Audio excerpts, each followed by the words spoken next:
Seorang nenek berusia 62 tahun akhirnya bisa berangkat menunaikan ibadah haji. Sang nenek menabung dari hasil berjualan ikan keliling. Inilah Siti yang kini berusia 62 tahun. Meski lansia, namun semangatnya untuk menunaikan ibadah haji tak surut.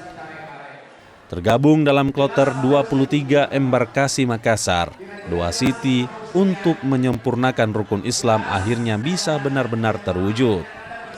Siti merupakan salah satu dari jemaah haji dari Sorong, Papua Barat Daya. Ia bisa berhaji setelah menabung dari hasilnya bekerja sebagai penjual ikan keliling. Perjuangan Siti pun terwujud setelah 12 tahun menyisihkan sebagian rezekinya. Berapa lama jual ikannya? Ya, ada lebih 10 tahun. 10 tahun jual ikan. Lebih, nggak ada 15 tahun itu. Kalau penghasilannya untuk mencicil biaya haji ini bagaimana? Berapa lama ini? Dan bagaimana cara mencicilnya? Saya modal 1 juta. Kalau ada lebihnya, aku simpan lagi. Ada untungnya, aku simpan lagi. Cuma saya putar lagi tuh yang 1 jutanya. Berapa biasa satu hari dapat dari jual ikan ini?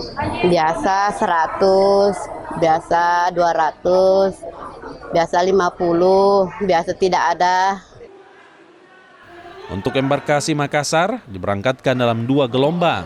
Gelombang pertama sebanyak 8.200 orang lebih dalam 21 kloter dan telah diberangkatkan.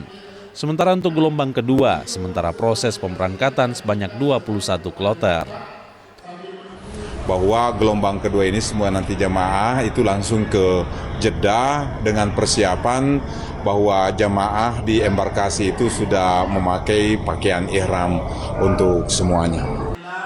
Di embarkasi Makassar jumlah jamaah haji sebanyak 15.856 orang. Mereka berasal dari 8 provinsi di Indonesia Timur. Arif Tirtana, Kompas TV, Makassar.